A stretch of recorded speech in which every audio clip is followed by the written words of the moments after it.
Friends வணக்கம். 40 to 50 வயதுல இருக்கக்கூடிய பெண்களுக்கு இப்ப நடக்கக்கூடிய பிரச்சனைகள், குடும்ப ரீதியான பிரச்சனைகள் என்னென்ன ஃபேஸ் பண்றாங்க, அந்த வயதுல இருக்கக்கூடிய கணவர்களுக்கு அது என்ன மாதிரியான பிரச்சனைகளா மாறுது அப்படின்றத இன்னைக்கு அவேர்னஸ் கொடுக்கணும்னு நினைக்கிறேன்.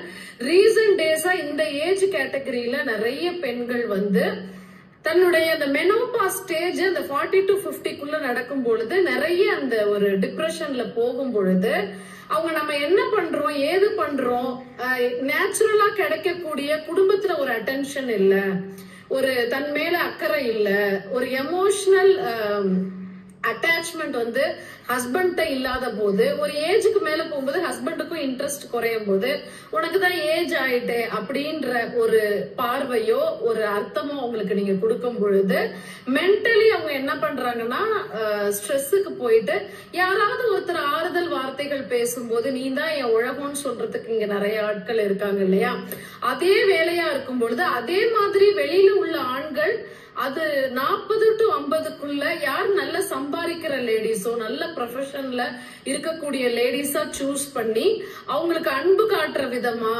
அதாவது அவங்கதான் என் உலகம்ன்ற நம்ப வைக்கிற விதமா பேசி மயக்கி ஒரு விர்ச்சுவல் ரிலேஷன்ஷிப்பை உருவாக்குறாங்க. அதாவது ஒன்லி ஆன்லைன்ல வீடியோ கால் பேசுறது, ஆடியோ கால் பேசுறது, சாட்டிங்ல ஈடுபடுறது, அவங்கள ஒரு தன்னுடைய வாய் ஜாலத்தினாலேயே அவங்கள ஒரு போதைக்குள்ளேயே அவங்கள அடிக்ஷன் பண்ணி வச்சிருக்கிறது, பணம் பறிக்கிறது அப்படின்ற ஒரு விதமான கும்பலும் அலையுது.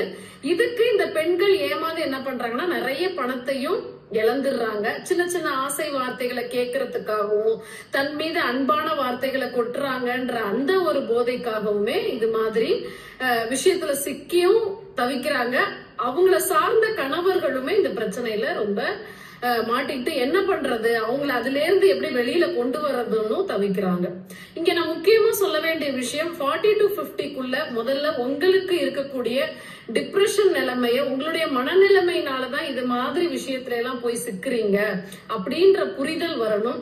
அது மாதிரி ஒரு மன சூழ்நிலைக்கு நீங்க தள்ளுபடும் போது உங்க குடும்ப உறுப்பினர்கள் கிட்ட உட்காந்து பேசி ஒரு கவுன்சிலிங்கோ இல்ல ஒரு ப்ரொஃபஷனல்ஸ பார்த்து கவுன்சிலிங் எடுத்துக்கிறது நல்லது.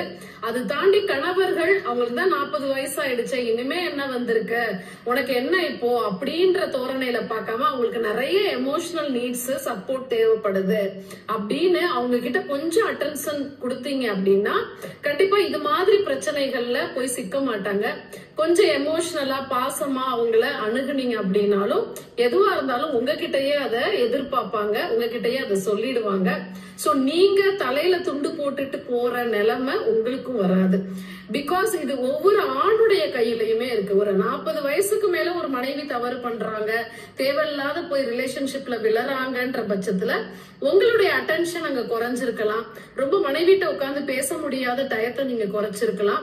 சோ அவங்களுக்கு அதே மாதிரி நேரத்துல ஒரு mental support, physical support and ஒரு ப்ரொஃபஷனலோட கவுன்சிலிங் இது எல்லாமே தேவைப்படுதுன்றத கரெக்டா பயன்படுத்திக்கிட்டீங்க அப்படின்னா இந்த பிரச்சனையில இருந்து வெளியில வரலாம். நன்றி.